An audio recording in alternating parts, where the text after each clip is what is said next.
Alyssa, thank you so much for taking time out of your busy day to spend a little bit of your morning with us. So to get started, why don't you do a little short introduction about yourself and what you do? Sure.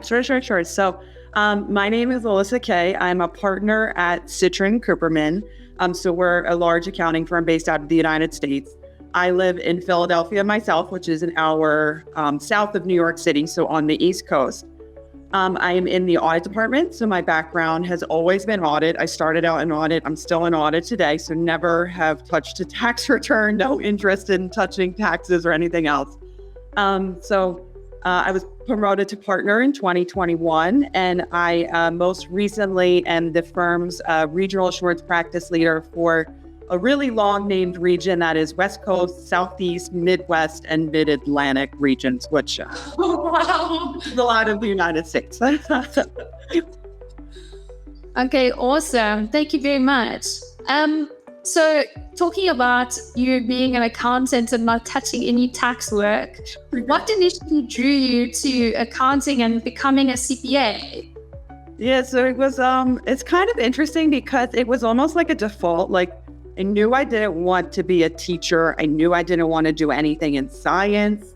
I knew just like some of the normal careers like my friends were going into, I'm like, well, I can't picture me doing that. And my mom, we have no accountants in the family. And my mom was actually like, you should be accountant, Alyssa. I'm like, well, like that makes no sense. And she's like, you should do it. But she was more like, it's a really good job. She knew that the job stability and the room for advancement and all of that. So she kind of had the foresight to push me into it. I went to college and I just kind of like took my first accounting course and I was like, okay. And then I never changed. So it's not really that exciting. Like I started it and just like stayed through, never changed, never tried anything else. It was always, I guess, feels like a little meant to be. That's great, especially so many individuals that go through that whole accounting route. And then when it comes to finalizing to CPA, they're like, oh, hell no. I know. And it's interesting because the CPA, I'm also just like, this is very much my personality. Like I knew I was going to take the CPA right away. Like that was just like, I had a whole like vision. I was going to graduate in May. I started my first job in August. I studied all summer because I'm like, I want to get this done. If I'm going to be an accountant, I want to be a CPA. It was just like a goal that I had. So I feel really hard for the people who are trying to work and do their CPA at the same time. I was fortunate enough that I would just, was able to take that summer off, put my head down, grind, get it done. So that was always kind of, it was always like, okay, if I'm going to be an accountant, I'm going to be a CPA too. Oh, wow. That's amazing. Gosh, what a journey it's been. Yeah, that's definitely true. It's been quite the journey and what feels like kind of it feels like a long career, but it's very short compared. Like when you look at the span of you're going to work 40 years. And that's so true, actually. It's so true. Yeah. Looking back at your 11-year career, what milestones would you say shaped your path? Yeah, I think there was a bunch of them. And I want to say, like, I don't know. I feel like my career has been just like an aligning of stars up to date. And when I like really think about it, I think it all stems from like the willingness and the courage to say like just yes to things. Like things that like, if someone saw me like internally, I'm like so scared and I'm like, oh my gosh, I don't think I could do this. Why are they asking me? Like kind of like that. And everyone talks about imposter syndrome. Like I do feel that way very much, but I've always said yes. Like I've always been able to like overcome those like internal feelings and just said yes. So I was, when they approached me to be partner, not that I was not expecting it. I kind of, my vision of it, I had like a couple years down the road. And when they asked me to be partner, I was like, oh my gosh, it's a little like, I'm honored. And yes. And then there were a couple other, which I'm sure we'll get into, there were a couple other points in my career that, I just said yes to new roles and to new opportunities and things like that I felt like I very much was not qualified to do, but I'm like, okay, if somebody thinks I am, I'll do it and we'll try it out. So I really think just having the confidence and like the ability to push through your doubt and to push through your feelings of like, this feels really uncomfortable is kind of what shaped my career. Wow, that's amazing. I can resonate so much with that. So very similar when I had our partners at Word Johannesburg approach me and say, we need you to run with this division of Resource Plus. And I thought, there's no ways. And it's that same mentality of like, okay, well, just do it and see what happens, make the best of it. Yeah, but I do think a lot of people, and not to, get too much into like gender differences, but especially females will say no. Like they would, like if they're presented like the opportunity you had or they'll just be like, now's not the time. I feel like I need a couple more years. Like people, like I think we, especially as women, have a tendency to say no. So both of us are kind of testaments of like, okay, it's really uncomfortable. No one's saying it's easy, but if you just say yes, like the doors that open up are just really amazing to kind of like see. So Alyssa, being a little bit of the yes man, would you say there was anything that you had wished you'd done differently during your career? Like really don't know. Like I'm one of those people that when I make a decision, like I move on from it. Like that's just, again, like my personality. Like if I say I'm going to do something, I put 100% into it and just let the chips fall as they may. So I really don't feel like I wished I've done something. Now, we kind of just said this. I'm like maybe 1/4 into a 40-year career. So come ask me this in like, another 10 years and I'll probably have a long list of things. But right now, I feel like I'm exactly where I'm supposed to be. I feel like my path of how I got there is my path of how I got there. And I don't, like I said, I make a decision and I move on. So kind of interesting question, but not really. Like, I just feel like everything I've just kind of like been like, okay, that was the decision that was best at that moment. And I did the best I could then. And, everything's worked out, or I figured out how to maneuver through it. That's amazing. I definitely will be calling you in 20 years' time to get a different end of that story. So I was so naive then. I guess that leads me into my next thing. You were recently promoted as industry lead for manufacturing at Work Global. I mean, that is amazing. So congratulations. Thank you. Tell me, what excites you most about this role, and what do you hope to achieve out of this role? Yeah, I think I'm very, very excited for this role. I really am. I love the More Global Network, and I love getting to collaborate with people around the world. I just think that in my day-to-day role, we have clients who are international for sure, but I don't really get to interact with a ton of people outside of the US, right? It's just not, we're a very North America kind of, all our offices are in the US. So the first thing that excites me is like just meeting people and getting to tap into the expertise of people like around the world with so many different client experiences and just economic experiences and just all the different things that make, each individual firm so great. So I really want to build a strong industry group that caters to the world, and we can, and at the end of the day, right, we do this to service our clients. That is what we are doing. So I also think the opportunity to kind of really connect our clients with bigger ideas and help them to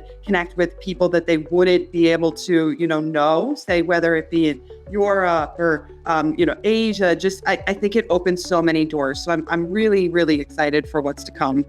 I'm so excited for you. I think you're definitely going to take this challenge and run with it. Okay. Tell me, Alyssa, just briefly based on what we touched, I'm quite interested to hear your view on what you think is in store for the manufacturing industry for maybe the next couple of years to come. Yeah, so it's a funny time to be asking that question, because if you asked it to me like 2 years ago, I mean, we were coming maybe out of COVID.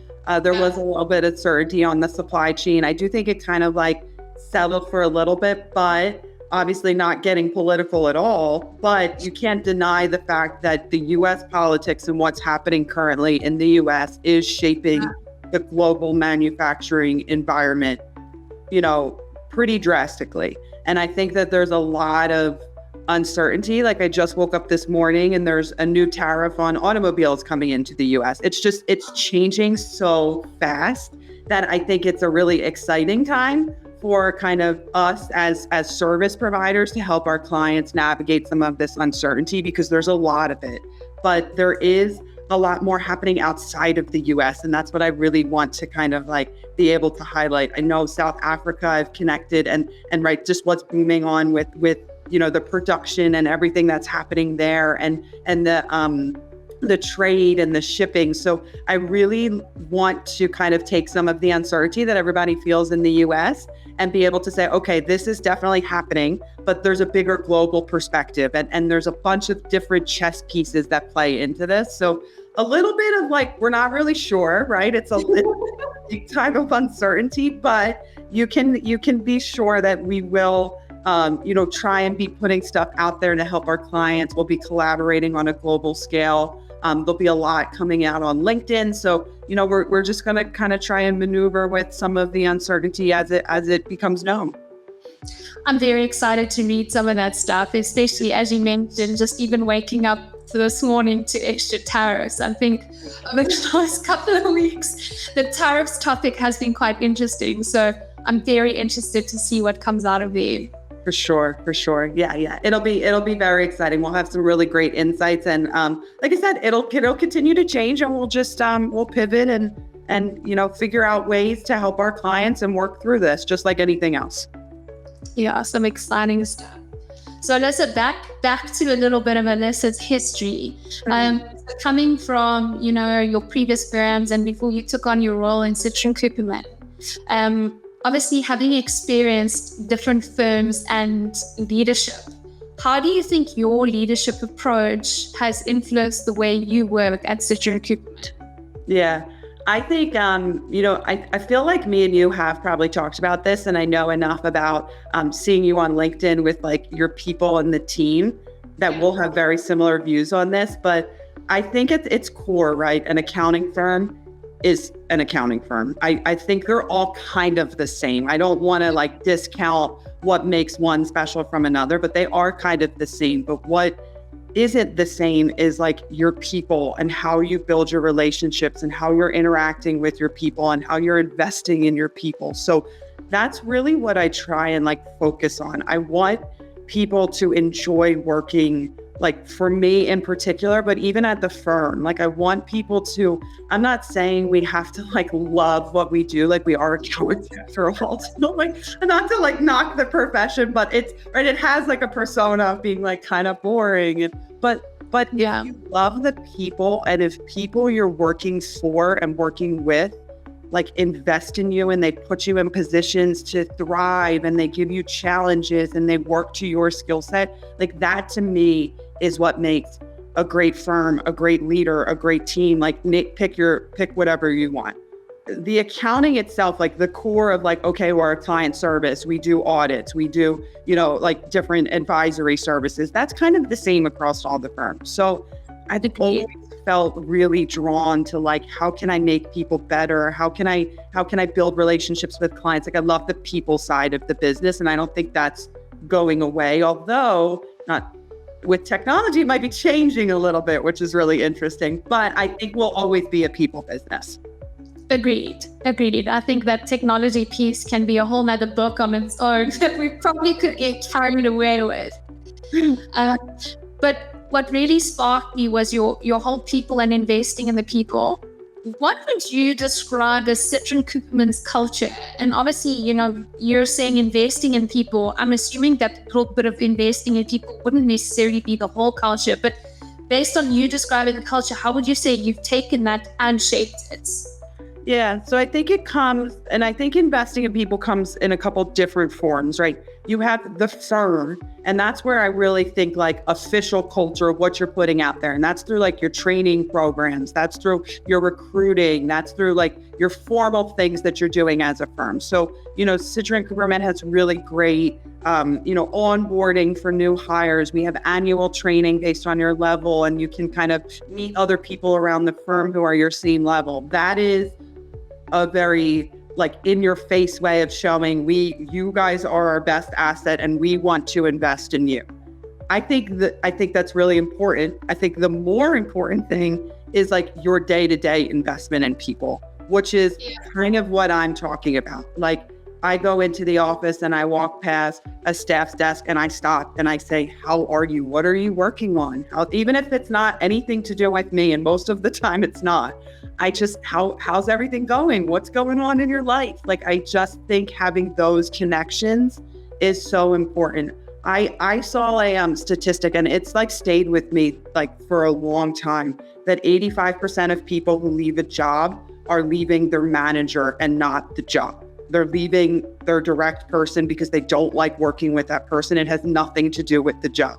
So that makes me kind of think like, I could be the reason somebody leaves just because they literally are like, I do not want to work with her, or like we could be the reason someone stays. And like that to me is so powerful. Someone could want to stay just because they enjoy who you are and what you're about and how you've been setting them up. So not to like belabor it, I just think it's so important to leadership is like really investing. So at Citro and Cooperman, like I said, there's the big firm stuff that I think is very obvious, but I really think it comes down to just who you are as a person and your ability to care and invest and really want to see the best out of your team. That's really awesome, Alyssa. And often, thinking back of how much does it actually cost for you to spend that 2 or 3 minutes? I think it was Anton that mentioned, 1 minute out of your day is probably a lifetime change for someone else. Just having that 1 minute conversation and sharing, personal piece with Alyssa can change someone's entire day. So that for me, I think is fantastic. And I agree. You don't want to do something like that. And I think that is very important as a culture for Yeah. I think that it gets, I think it's easier said than done. I really do, because we all get busy. So like your clients are kind of like hounding you. You get backed up on work. It's so easy just to like go into your office, shut your door and be like, I really don't want to talk to anybody today. I just need to work. That's so easy to do. But yeah, I love what you just said, to just like lift your head and just say, okay, this is really important. We have to service our clients. I have to get through this. But like, it's also important to show that this isn't everything. This isn't 100% of what we do. There are relationships to this. There are, calling the client and actually having normal conversations. So I think in order for our staff to do that, we also have to emulate that. We just like don't want people who can just sit there and crank out work. We want people who can just build relationships and talk to people and just have like normal conversations. I think that's so important. Yeah, agreed. Yes. Alyssa, earlier you had mentioned about how probably without being gender averse, with women generally wanting to say no, I have to bring in, a woman in leadership piece here. So as a woman in business like yourself, what challenges would you say you had faced and how have you overcome these challenges? Yeah. So I have another good story about this. And I think you're kind of getting the picture of me. I'm a very much like head down, work really hard, want to be the best at everything that I do. And early in my career, that is very much like the mentality that I had. It was crank out work and let my work speak for myself. Like, I'm going to sit here and I'm going to work 15 hours a day if you need me to, and I'll get it done and it'll be done to perfection as much as I can. And I actually read a book, and it's funny because I don't even remember the name of the book, which is terrible, but I remember this about it. It said that women tend to put their head down and crank through work and take work to 100%. They need to see it 100%. And men stop at 80 most of the time. 80 is good enough. That's enough to meet whatever you're supposed to do, meet expectations. And they spend that other 20 saying yes to projects, going out and networking, hanging out in the lunchroom and just talking to people. And I'm like, that is so true. And nothing highlighted that more. Another quick story, right? So there was a happy hour, a firm sponsored happy hour, right? So it's not even like a casual thing. Like the firm was like, we're going to have a happy hour. We want everyone to go. I think I was a senior at the time. And I was like, I'm so busy. I have so much work to do. I can't go. I have so much to do. I can't go to the happy hour. I stayed in the office and I kept working. I lifted my head. I'm like, literally the only one here. I'm the only one here. Like all my other colleagues are at the happy hour. I don't know if that makes me like a loser, but it's okay. But I felt like I couldn't because I'm like, I have so much work. I have client deadlines. I have things I need to do. Every other person in the firm was at a happy hour, networking with each other and just like getting to like build the relationships. And I'm like, why am I here?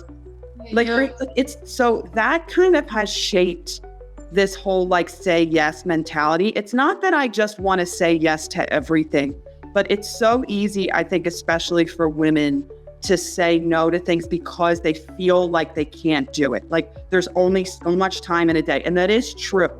But there's certain things you should say yes to. And there's other things that like now I always ask myself, like, and it kills me inside, but like, is 80% enough? Like, I'm like, is 80% of this enough? Like, usually it is. Like, usually 80% is enough to like make your client happy, you know, whatever it is. And that other 20% I'm using to like say yes to things that scare me or that like build a new skill set that I don't have. So I think lifting your head from what you're in and like seeing the bigger picture sometimes is really important for females, especially when you're young in your career, because your work will talk for you, but it's only going to talk up to a certain point. And then you need to be doing other things outside of just putting your head down and working really hard. I couldn't agree more. And I guess you stole my next piece ahead, where I was actually going to ask, what piece of advice would you give women professionals who are considering this kind of career? So I think it's very true, Alyssa. We often get so bogged down into being that 100% and doing it right first time. Sometimes even just that 80% is good enough, because the 20% will essentially make up that 100% in other areas like you had mentioned. So very interesting to read and hear about something like that when a lot of us don't even think that way. No, and I think it harbors like, I don't want to say anger, but you start like when you are the person who is just putting their head down and cranking out work, you start to get like bitter almost of like the other people who are doing other things. You're like, oh, it must be nice to go to that happy hour. Like that was me. I was like angrily auditing. Yep. Then I'm like, why am I falling on this sword? Like, who am I to be falling on this sword? Like, I should just put my work down, go to the happy hour. It'll be there tomorrow. So I think too, as like a leader and someone, now I try and like recognize that in like young females. And I'll be like, I love your work ethic. Like you are an amazing person and you crank out work and you care so much. But I want you to see that there's more to like this career than just cranking out work. You have to do that. And like, that's such an amazing trait for like a young female to have. But I try and be that person that's like, let's like lift our head. And what else do you like to do? Do you like to train? Do you like to network? Do you like to, because that's what gets you to like the next level, I think, than just being kind of like the senior doer. That's so true. And I guess this literally leads perfectly into my next question of work-life balance. And for me, work-life balance is a big thing. And I really try and instill almost a culture within our firm of work-life balance. And I think post-COVID, work-life balance is a big thing that is going around amongst industry, and not just even in accounting, I think just everywhere. How do you maintain that balance, especially with the role that you have in this fast-paced environment? Yeah, so I can talk about me personally, and then I want to talk a little bit just about like the firm too, because I think you have to have a culture of work-life balance. Yep. So for me, again, and this goes back to like being that doer, which is hard sometimes to have that balance. I think setting boundaries of like what's really important, like for you in your life, like what are some non-negotiables? What's really, is it family? Is it doing the hobbies that you enjoy? Like we all have things that we enjoy doing out of work. I think that we have to be strong enough and we have to do a good enough job that we can set the boundaries for ourselves. And it's easier said than done. I totally get it. But I think that if we set the boundaries, and again, this was advice that somebody told me, no one is going to no one's going to set your boundaries for you. No one's going to say, Sheree, why don't you sign off today at 4 and like, don't worry about the work. I mean, a good manager will, so I'm not saying it, but most people, if you're willing to put in the extra 3 hours, they're going to take it. Like, why would they not? Like, right here, you're willing to do it and you're doing it. So why would they think that you're upset about it right there? Sometimes they don't have a crystal ball and know how you're feeling. But I found that if you just say, I'm signing off today at 4, I really need to like go out and, my husband and I are gonna, go out to dinner tonight just to reset. Most people are like, oh, have fun. I'll see you tomorrow morning. Like, people don't really care at all. Like, usually, I mean, there's always times when the boundaries, you have to push them. It's a deadline time. You have some, like, I'm not talking that. I'm just talking in your day to day, right? I think you need to kind of speak up. And usually if you communicate, hey, this is what I have going on today, or hey, I really think I need to like just take a half day on Friday, just to like mental half day. Most of the time people are like, do what you got to do. That's totally fine with me. I'll see you on Monday. Like, people don't tend to care, but it starts with you setting your own boundaries. Yep. So I think for me, when I look at like my teams, I think the other thing is when you're leading a team and you're stressing as a leader work-life balance, you can't then be the one who's staying until 8 o'clock every night and sending emails to your team at 8 o'clock at night, but then say, oh, I don't really care if you sign off early. Like, you're giving mixed messages. So I think that in order to create a culture of like really honestly like work-life balance, like, that we'll do the work when we need to, but we also want to enjoy life out of work. We're not all just here. There's so much more to each person than just being an accountant or an auditor or a tax person. You have to live that. You have to walk that walk. You have to be willing to sign off when you have something going on and disconnect. So I think it goes both ways. You have to live it, and then you have to force your teams to live it too. And then you start to create the cycle of like, it becomes normal. It becomes normal if someone needs, like, you don't even have to tell me if you need to sign off. I mean, I really don't. I'll see you tomorrow. It's usually nothing is that important. But it is hard. It's hard because especially if you have a team that cares about their job and they want to do a really good job, it is sometimes hard to disconnect and to stop. But burnout is real. I think that like not giving yourself time to restore and just constantly being on this cycle is just such a bad culture, and it's not sustainable in the long term.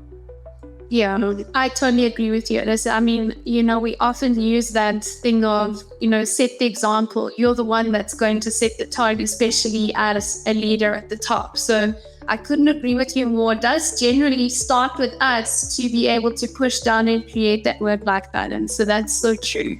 Yeah. I think it's so important. And the other thing that I actually love, like some people will complain about this, I think, and you said it, the younger generation coming right out of school are kind of really good at setting boundaries. Like they're almost to the point that it's like people complain, but I'm like, power to them, because they know what they want.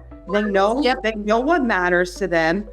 I don't take it as it's that they don't care about their job, which is the other side. Like, oh, they treat it like a punch the clock, and they don't really want to invest in their career. And I'm like, I don't think it's that. I just think that there's so much more to life than just like working. Like, we should be doing things that like fill us up, traveling, spending time with loved ones, spending time with your children, like whatever like fills you up. That is how you bring your best self to work. So like, I'm always like, power to them. I wish I had those boundaries when I was like just starting out, but I was, the yes girl who was staying till 9 o'clock, missing happy hours. That's too funny, but it's true. I think the younger generation have done it really well.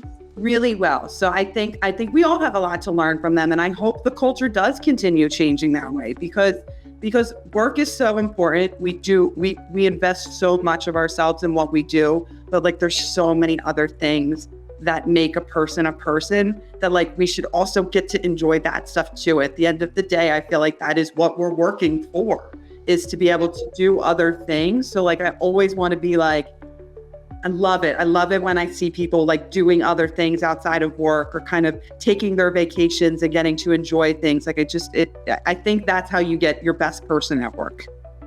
True. The last one from me, Alyssa, so that you can then go and enjoy your day. How do you manage stress? What is something that you do to make sure that you manage that stress that almost creates that work-life balance? Yep.